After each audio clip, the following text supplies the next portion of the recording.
libro en la institución, en la Asociación de Martilleros y Corredores de Lanús, para la presentación del libro El contrato de locación y el análisis estético de las disposiciones del Código Civil y Comercial. Ahora sí, la palabra para el doctor. Muchas gracias, buenas noches. Sobre todo, bueno, por la hora para todos, que todos tendrán, me imagino, sus compromisos y se ha hecho bastante tarde, así que es bueno que estemos acá, que nos hayan convocado de la asociación y el honor es mío de que me hayan permitido venir a presentar el libro, ¿no es cierto? Y el doctor, ahora me faltó el martillero, presidente de la institución, va a hacer una breve reseña de... Pasamos la palabra. Que es importante. Sí, una síntesis del currículo del doctor Rodolfo Martín Barbieri.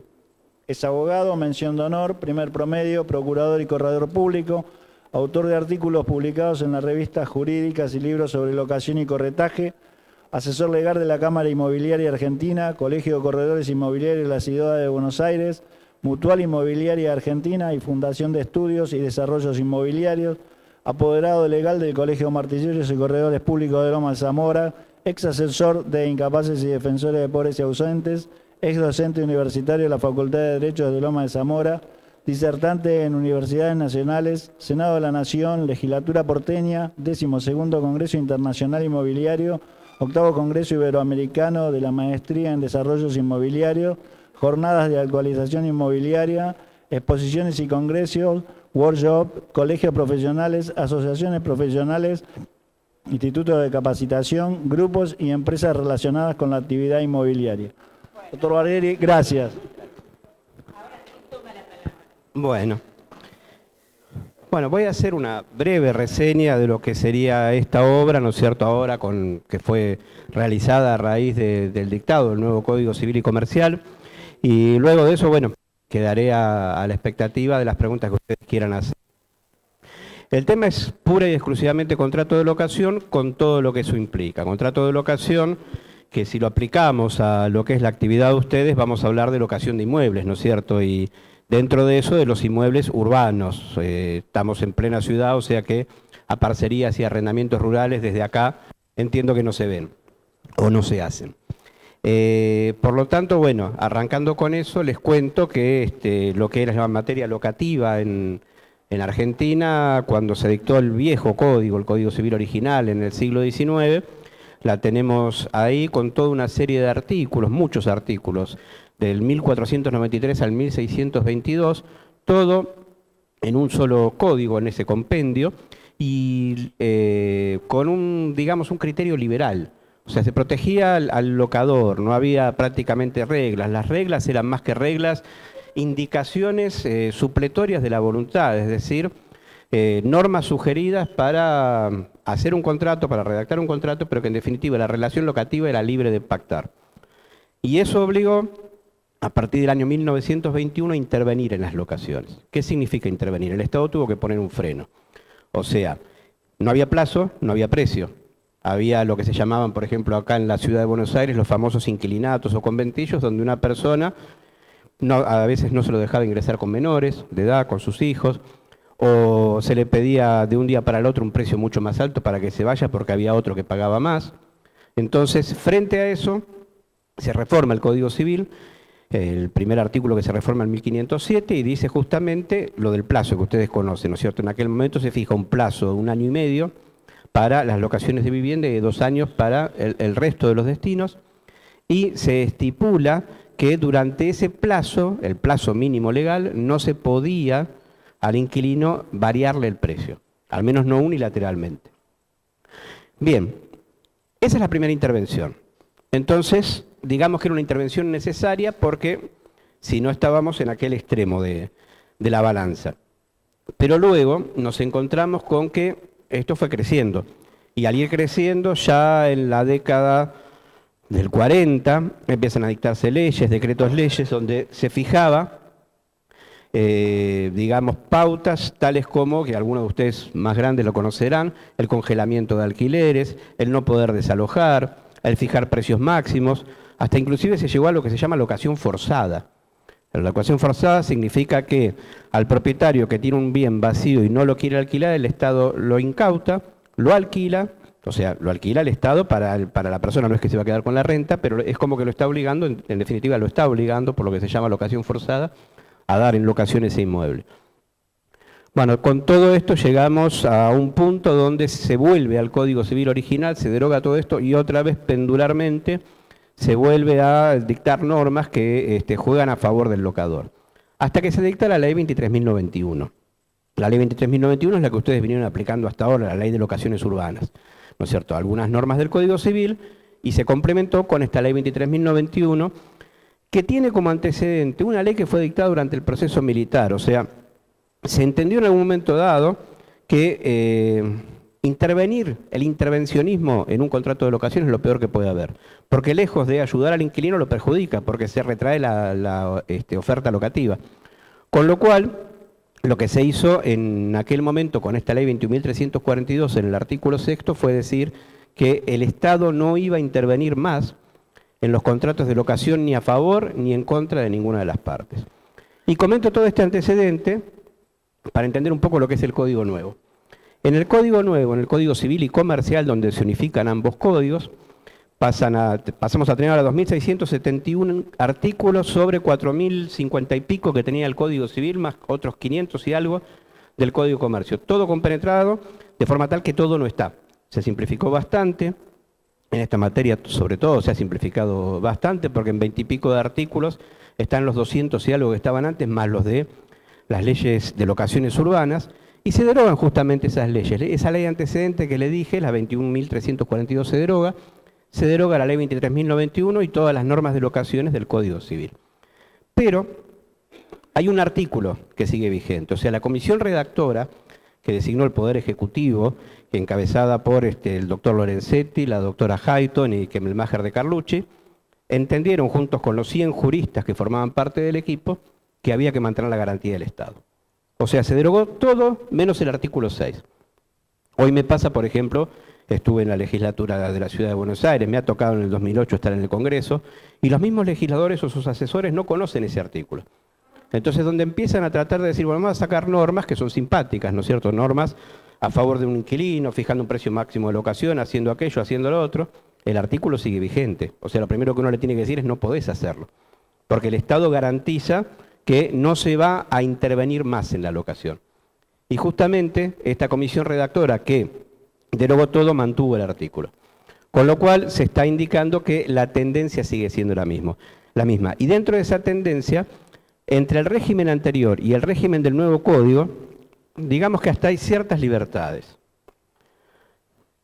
Vamos a comparar, un segundito.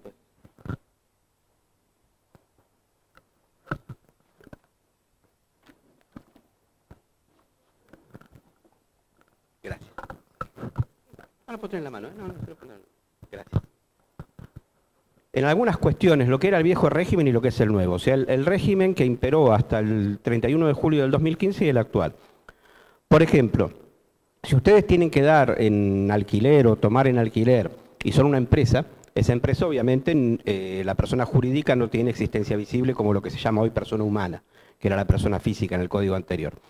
Esa persona jurídica va a tener que actuar para dar o tomar en locación a través de un representante.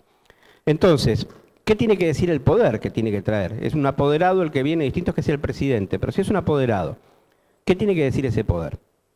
El poder tiene que decir que puede dar o tomar en locación por más de 3 años, porque si no, si bien el plazo mínimo legal es de 2 años y los contratos se celebran habitualmente por el plazo mínimo legal, si esa persona quiere dar o tomar en locación por 5 años no puede. Porque si es un poder común y corriente de administración que le otorgó, por ejemplo, una sociedad anónima, una SRL, no va a poder celebrar un contrato por más de los 3 años que estamos hablando. 3 años y un día ya tiene que estar mencionado en el poder como una facultad especial. Lo mismo que sabemos que en locaciones de vivienda no se pueden cobrar alquileres anticipados, pero en los otros destinos sí. Entonces, si se está alquilando, por ejemplo, un galpón, si se está alquilando un predio para otro tipo de actividades, o sea, cualquier actividad que no sea vivienda, si se va a cobrar alquileres, por más de 1 año también se necesita un poder especial. El poder tiene que decir que lo habilita para eso. Esto en el viejo código, lo único que estaba era que justamente por el plazo de más de 6 años, es decir, el artículo 1881 había que tener un poder especial. Y era muy difícil ver una locación tan larga, pero lo que pasa es que la mayoría de los plazos del código, como por ejemplo el plazo de prescripción que era de 10 años, que pasó a ser 5, la mayoría de los plazos en el código nuevo se han acortado y a la mitad. Otra cuestión para tomar en cuenta, y que es importante, es lo del destino locativo. Con un destino mixto, por ejemplo, una casa que se alquila para lo que es vivienda y un uso comercial, habilitando, por ejemplo, al inquilino a vivir ahí y a poner su comercio también. Al tener un destino mixto, siempre se tomaba en cuenta cuál era el principal, o sea, una casa con un garaje para poner un kiosco, el destino principal es vivienda. Pero, por ejemplo, en un supermercado con una piecita para dormir al fondo, el destino principal es comercio. Sin embargo, ahora se van a aplicar las reglas de vivienda, no las del destino mixto, conforme al destino principal, sino las de vivienda a cualquier contrato de locación, no por el destino principal. Y esto hay que tomarlo en cuenta porque pasa a tener determinadas protecciones, ¿no es cierto?, el contrato de vivienda que no tiene el otro. Después, se respeta lo que decía el código anterior con relación a estas leyes intervencionistas que le dije en cuanto a el ingreso y la permanencia, la cohabitabilidad de los incapaces menores de edad en un inmueble destinado a vivienda, agregando que a su vez, si el destino no es vivienda y ni siquiera se trata de un menor, sino de un incapaz de cualquier edad que está bajo la guarda o custodia del inquilino, no se puede prohibir que ingrese y que permanezca en el lugar, aunque no sea vivienda, es decir, aunque no estén pernoctando ahí. Bueno, los plazos se han modificado. Antes el plazo máximo era de 10 años para todos los destinos, ahora es de 20 años para vivienda y de 50 años para los destinos comerciales, lo cual seguramente va a favorecer a las grandes locaciones, o sea, hay personas, empresas internacionales que invierten, que a lo mejor no quieren tener un arraigo en el país y comprar inmuebles, pero que tienen que amortizar una inversión importante en un banco, un supermercado o otro tipo de empresa, en un predio en el cual van a alquilar y a lo mejor en los 10 años que tenía el otro código no les alcanzaba. Y ahora con estos 50 años se abre otro tipo de panorama. En vivienda lo mismo, 20 años es el plazo máximo. Y el plazo mínimo que estaba dividido, que la ley 23.091 del que tenía originalmente el Código Civil lo llevó a 2 y 3 años, 2 años para vivienda y 3 años los restantes destinos, se unifica en 2 años. Y esto es al revés. Yo creo que va a favorecer al comercio chico. El comercio chico que pueda alquilar por 2 años para probar suerte el comercio de barrio y que no tenga tanto costo al ingresar y que bueno tenga una posibilidad de, aunque existe la resolución anticipada, de terminar antes la locación. Como les decía que los plazos se acortan a la mitad, los alquileres con destino turístico de descanso también en lugar de 6 meses pasan a poder hacerse por un plazo máximo de 3 meses, no más de 3 meses. Pasando los 3 meses ya se va a presumir que no es un contrato de un inmueble amueblado con fines turísticos, sobre todo porque lo que decía la ley de locaciones, la 23.091, es que el destino tiene que ser turístico y de descanso, pero el lugar también. O sea, si estamos hablando de un lugar que no es, por ejemplo, Lanús, no es un lugar donde la gente vaya a hacer turismo, no se podía hacer un contrato de turismo o descanso. En cambio ahora no se exige eso, determina la persona dónde quiere hacer su turismo y descanso, o descanso. Y acá tenemos la primera modificación del código, año 2016. El código se pone en marcha el 1 de agosto del 2015, como les dije, empieza a regir a partir de ahí, y tenemos una primera reforma este año, que es la ley 27.221, que esto les sirve a los que hacen alquileres de vivienda con fines turísticos o de descanso, que dice que se van a aplicar a ese tipo de contratos las reglas del contrato de hospedaje. ¿Qué quisieron hacer con esto? Entendió el Congreso que había una competencia desleal. A lo mejor no lo vemos tanto acá, pero en Capital se ve mucho, hay mucha gente que compra unidades para alquilar a turistas, hay muchas agencias de viaje que comercializan este tipo de locaciones. Entonces, o hay empleados en negro, en muchos casos cuando brindan servicios conexos como el de limpieza, por ejemplo, cambio de blancos y demás, o pasan otro tipo de cuestiones que en definitiva, por un lobby que ha hecho todas las empresas hoteleras, logran que del Congreso se dicte una ley para evitar este tipo de competencia desleal. ¿Y cuál es el inconveniente? Que si tenemos ahora un contrato de hospedaje, el contrato de hospedaje es de consumo, Es decir, no podemos decir no, no podemos pactar libremente lo que queramos, tenemos que guiarnos por lo que diga la ley. Y en ese caso nos encontramos que en un contrato de hospedaje, aparte de dar en uso y goce un inmueble, que es lo que hace la persona, el hotelero con el huésped, ¿no es cierto?, tenemos además otras dos cuestiones nucleares que hacen al contrato, como ser los servicios que estábamos diciendo que se brindan, teléfono, cambio de blancos, lo que fuese, conserjería, y a su vez el depósito necesario. El depósito necesario que hace que las cosas que introduzca la persona al inmueble tenga que el locador, que sería el hotelero en el otro caso, tenga que tenerlos en custodia y solamente se puede exonerar si son cosas de difícil guarda o de excesivo valor, porque acá no rige lo que nosotros queramos pactar por contrato, sino lo que dice la ley.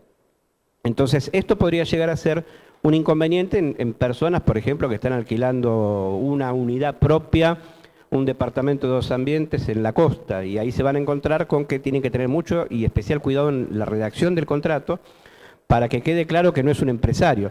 Entonces, que si se trata de un contrato entre iguales, pueda valer la discreción de redactar en las cláusulas que se exonera, por ejemplo, sobre todo esta responsabilidad tan riesgosa que es la del depósito necesario. Bueno, algunas otras cuestiones como para comentarles que sean así de resaltar, es que en este tipo de contratos también de un plazo menor, no solo los turísticos, ya con la ley anterior, la 23.091, se establecía que los contratos que no respetan el plazo mínimo legal son contratos, por ejemplo, de sedes de embajadas u otros tipos de delegaciones o consulados diplomáticos. También cuando el personal de esas legaciones es el que ocupa como inquilino, el caso de guarda de cosas, se suprimió el Estado como locatario, ya el Estado se va a tener que comportar como cualquier inquilino y respetar el plazo mínimo legal, a no ser que tenga alguna disposición de derecho administrativo que lo habilite a no hacerlo. Pero en definitiva, con las modificaciones de turismo y esto del Estado se sigue manteniendo eso. Con un agregado que juega a favor del locador. Ustedes saben que si un inquilino de vivienda u otro destino quiere terminar antes por su única voluntad la locación, a partir de los 6 meses de contrato lo puede hacer pagando una multa equivalente a 1 año y medio el primer año, 1 mes y medio, perdón, el primer año y un solo mes el segundo año. Pero si yo hacía un contrato, por ejemplo, para la guarda de objetos en un inmueble de mi propiedad, fijábamos un plazo de 8 meses, que era válido, ¿no es cierto?, y que sigue siendo válido fijarlo así, porque no tiene que respetar ese mínimo legal, y a los 2 meses el inquilino me decía me voy, se iba, o a los 3 meses o cuando sea, en forma anticipada. Ahora, se dispone también una multa en ese caso. Si el inquilino que firmó un contrato de locación, por ejemplo, para guarda de animales, de cosas o lo que fuese, puestos en mercados o ferias, todo ese tipo de destinos, se fija un plazo por contrato convencionalmente y no se cumple, se van a pagar 2 meses de multa por resolverlo anticipadamente. Esto es algo innovador también. El contrato en moneda extranjera. Acá tenemos una cuestión que creo que ustedes la conocen y que es importante destacar. Estuvimos desde el año 1991 con la ley de convertibilidad hasta el 2015 con una norma del código que decía que la moneda extranjera no es una cosa, sino que es dinero. El código en su versión original decía que era una cosa, y es entendible porque en aquel momento no circulaba dinero extranjero en el país como pudo pasar después de la década del 50 en adelante. Pero este código vuelve a decir que es una cosa. Vuelve a decir que la moneda extranjera es una cosa. Entonces, al decir que la moneda extranjera es una cosa, nos encontramos con el siguiente problema. Por un lado, hay que tener cuidado con qué se va a pagar, porque ese mismo artículo, que es el 765 del nuevo código, dice que el deudor se exonera del cumplimiento de la obligación pagando el equivalente en pesos al día del vencimiento. Con lo cual nosotros, tanto en una compraventa como en una locación que se pacta en moneda extranjera, tenemos que tener la precaución de poner que es esencial el pago en la moneda pactada y que no se cumple con el principio de identidad de pago si se paga en otra moneda. Como la norma no es de orden público, es convencional, es discrecional, se puede pactar perfectamente bien, pero el que no lo pacta, el que se olvide de ponerlo y cree que está contratando en dólares tranquilamente, le puede pasar eso, la sorpresa del pago en pesos, que en momentos dados, como nos ha pasado con lo del cepo cambiario, era bastante más riesgoso de lo que puede ser hoy realmente. Pero bueno, hay que tomar ese tipo de precaución. Y en cuanto a la locación en moneda extranjera, gracias. En principio no existe. ¿Por qué digo esto? Porque a la locación se aplican los principios fundamentales de la compraventa. ¿Cuáles son los 3 requisitos para que haya compraventa? El consentimiento, el objeto y el precio en dinero. Y si se aplica lo mismo, tiene que haber acá también consentimiento, se tiene que haber establecido el objeto que sea posible, obviamente, y el precio tiene que ser en dinero. Y si la moneda extranjera ahora no es dinero, no hay locación. Si se habla de una compraventa, técnicamente hablando, sería una permuta. La permuta, ¿qué es? Cambiar cosa por cosa, entregar la propiedad, ¿no es cierto?, de una cosa por otra cosa. Inclusive, una parte puede entregarse en dinero. Mientras alcance el 50% del valor, la cosa de menor valor, sigue siendo permuta. Pero en la locación no existe otra figura típica. No hay un contrato típico en el nuevo código que se llame como, por ejemplo, el de permuta, un equivalente. Entonces, en principio, hay 2 formas de interpretar esto. O no hay contrato de locación, sino que es un contrato atípico, y como tal, digamos que nos podemos salir de los parámetros de la locación. La locación tiene normas de orden público y normas no imperativas. Normas dispositivas se llaman supletorias. ¿Qué es esto? En materia contractual, la mayoría de las figuras contractuales son normas dispositivas, es decir, supletorias. Son normas que aplican a falta de voluntad de las partes, porque lo que reina en los contratos es la autonomía de la voluntad, la libre contratación, la libre pactación. Pero hay cuestiones, como por ejemplo la locación, como les venía diciendo desde principios del siglo XX y demás, donde el Estado entendió que tenía que poner normas de orden público para que acaten obligatoriamente las partes, como ser el plazo y el precio. Entonces, teniendo esas normas de orden público, nosotros en un contrato de locación nos vemos obligados a hacer un contrato por 2 años, si no, por 1 año no podemos hacerlo en una locación común y corriente, o no podemos aumentar unilateralmente un precio, o no podemos fijar otro tipo de cuestiones que son relativas a la locación y de orden público. Pero ¿qué pasa si lo tomamos en cuenta como que es un contrato innominado o atípico? O sea, un contrato que no está en el Código Civil y Comercial llamado de determinada manera. No es donación, no es mandato, no es mutuo, no es préstamo, no es permuta. ¿Qué es? Bueno, es un contrato básico, lícito, pero no está nominado. Y al no estar nominado, ¿cuáles son las pautas? ¿Cuáles son las reglas? Bueno, el mismo código, en un artículo, el 970, da esas reglas. Y dice que primero se van a aplicar las convenciones del contrato, las normas del contrato. Después, las normas generales sobre contratos del Código Civil y Comercial. Después, los usos y costumbres. Y recién después, la de la figura especial que más se le parezca. O sea, si yo hago un contrato de locación en dólares y decimos que no es un contrato de locación, entonces puedo hacer un contrato por 8 meses, por 10 meses, por el plazo que quiera. Puedo jugar con el precio como yo quiero, porque recién después, último y cómodo, en cuarto lugar, se empiezan a aplicar las reglas de locaciones. Esto sería aberrante, obviamente. Hay un uso y costumbre arraigado hace un montón de años que quizás, por más que la ley nos diga que un contrato en dólares no es un contrato, es una cuestión meramente técnica. Lo mismo que hablar de una permuta, que no es una compraventa si la hacemos en dólares, si se hacen todos los días, sigue siendo para nosotros una compraventa y para las partes también. Con lo cual, a mi criterio, es lo que expongo acá en el libro, es que, basado un poco en doctrina, inclusive dentro de esa doctrina está el doctor Lorenzetti, que no hay una tipicidad jurídica, no es un contrato típico jurídicamente hablando, pero hay una tipicidad social justamente que está dada por la sociología del derecho en cuanto a que la ley no puede ir por encima de lo que sería la costumbre de las partes, ¿no es cierto? Así que bueno, eso es lo que hay que tomar en cuenta con los contratos en moneda extranjera. La locación habitacional, ustedes saben que en caso de abandono, no un abandono malicioso, sino un abandono asimilado a lo que es la desaparición de una persona, y en caso de muerte, los continuadores de la locación son los locatarios, los herederos según el Código Civil. Con la ley 23.091 se desplazó a los herederos si existía otro grupo conviviente, personas que hayan recibido un ostensible trato familiar, decía la ley.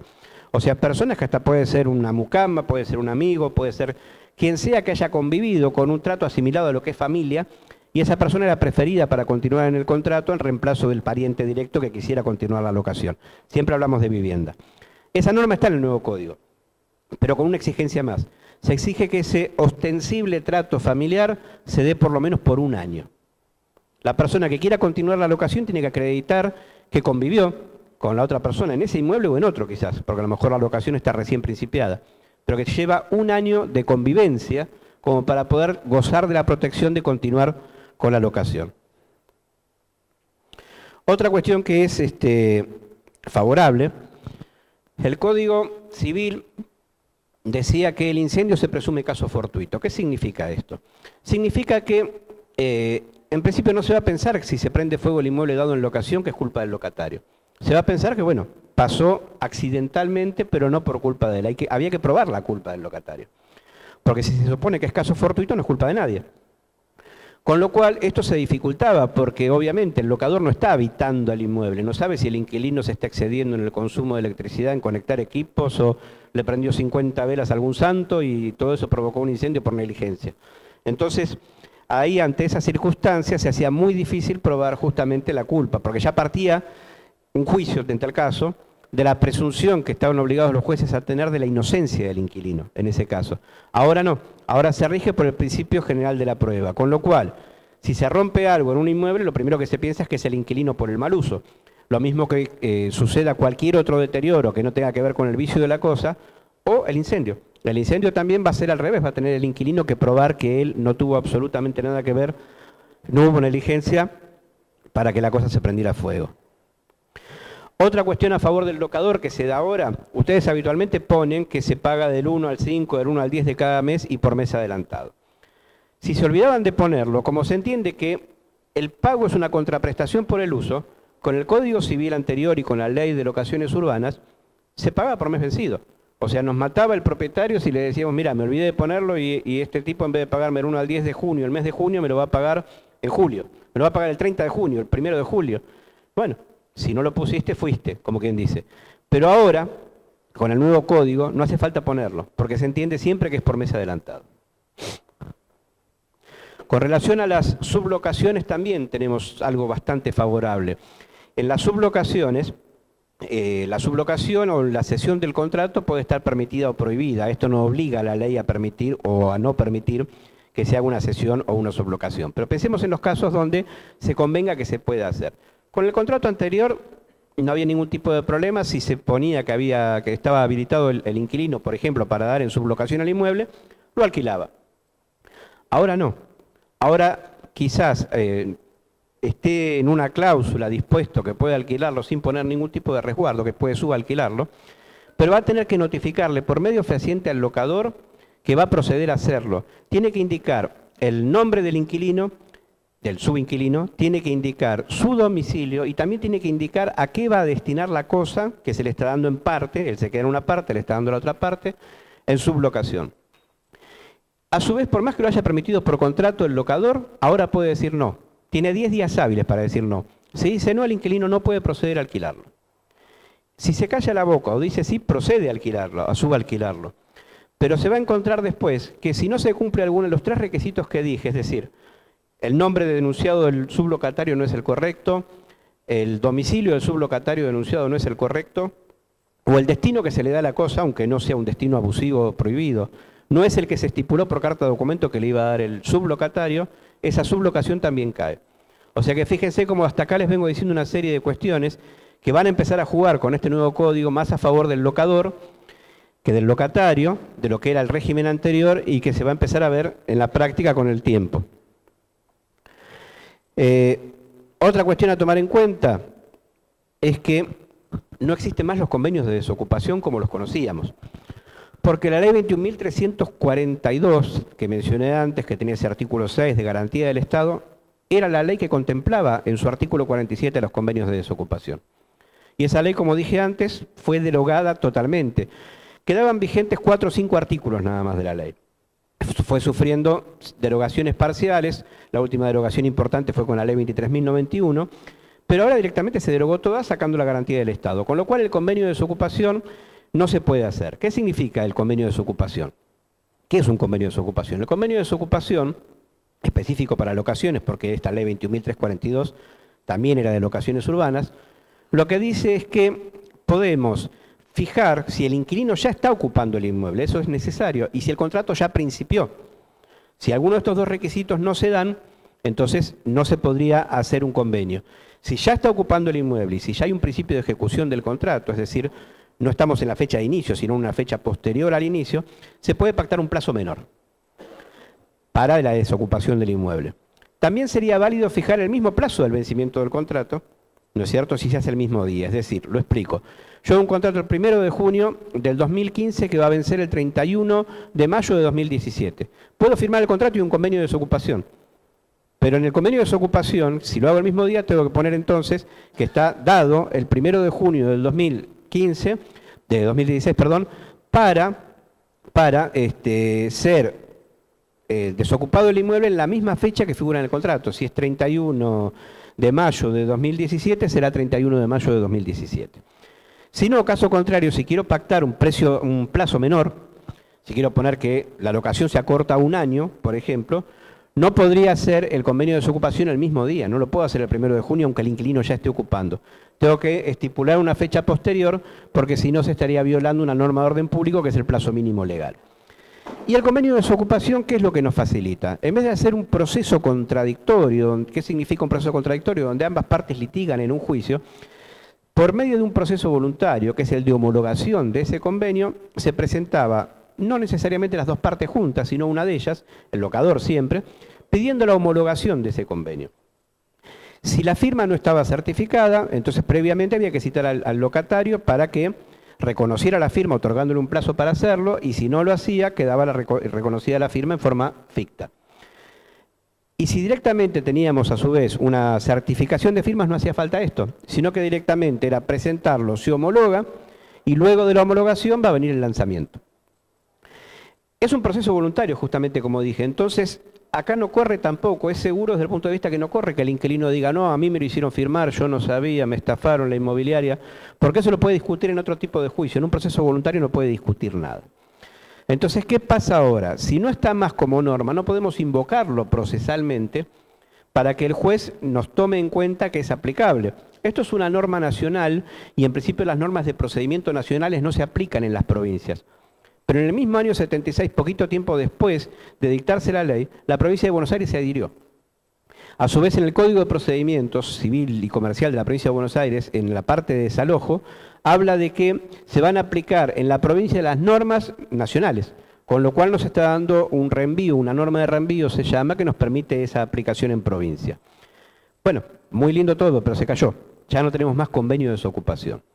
Entonces, como no tenemos convenio de desocupación, ¿qué hacemos? La respuesta es un convenio de desocupación. ¿Por qué? Porque el convenio de desocupación ya no lo vamos a basar más en el artículo 47 de esta ley 21.342. Lo vamos a basar en las normas de procedimiento, en ese mismo Código Civil y Comercial que les comentaba. El Código Civil y Comercial tiene modos anormales de terminación de un proceso. ¿Cuál es el modo normal? La sentencia. Empieza una demanda y termina con una sentencia. Ese es el modo normal. ¿Cuál es el modo anormal?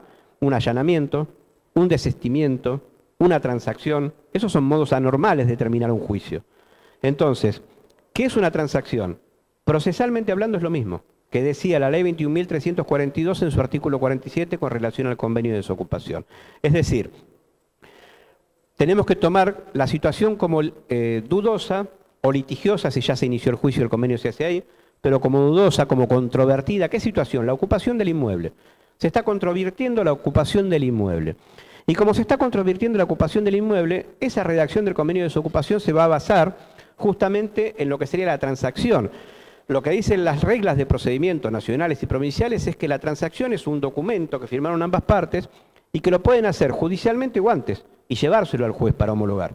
O sea, fíjense la analogía con lo que es el convenio de desocupación. Y que después va a ser ejecutado por las sentencias que condenan a hacer, es decir, lanzar. Exactamente lo mismo. La única diferencia, y eso lo tienen en los modelos estos nuevos, es que lo que hay que tomar en cuenta es que justamente si es una transacción, tiene que ser, te doy algo porque me das algo. Si no, no existiría la palabra transacción, ¿no es cierto? Con lo cual hay que tomar la precaución de estipular que el inquilino, o sea que se está controvirtiendo la situación de ocupación y que el inquilino se estaría beneficiando con algo. ¿Qué es ese algo? No hace falta ni que exista ese algo. Hay que poner que el inquilino se le va a hacer determinado descuento o que va a recibir una bonificación o lo que fuese. Entonces está recibiendo algún tipo de recompensa económica por irse antes y que el locador a su vez, no hace falta poner nada. ¿Por qué? Porque el locador ya está recibiendo el beneficio de recuperar la cosa si dijimos antes que se está controvirtiendo la ocupación o que el inquilino se le hace difícil pagar y demás. O sea, el locador se está sacando un problema encima, aunque todo esto sea falso. Formalmente es así. y el inquilino a su vez está recibiendo algún tipo de contraprestación y por eso se va antes. Si tomamos en cuenta ese detalle, se puede seguir haciendo un convenio de desocupación como corresponde, y si no citamos ningún tipo de norma tampoco hace falta, porque después la citará el abogado que tenga que homologar ese convenio judicialmente. Y por último les comento que en el caso de abandono también pasa lo mismo. El abandono estaba en el artículo 50 de esta ley 21.342, que permitía un proceso abreviado de desalojo, que bueno, al ser derogada tampoco se permite y hay que recurrir a otro tipo de figuras. O sea, si nosotros sabemos que el inmueble fue desocupado por el inquilino, procesalmente un abogado tiene que iniciar el juicio de desalojo, no va a correr traslado porque no hay nadie, pero lo que va a hacer es pedir como prueba anticipada un mandamiento de constatación, y en el caso de constatarse la desocupación del inmueble tiene que pedir la tenencia provisoria de la unidad y el juicio seguirá. Esos son más o menos los lineamientos de las diferencias entre uno y otro sistema. A partir de acá, bueno, quedo a las preguntas.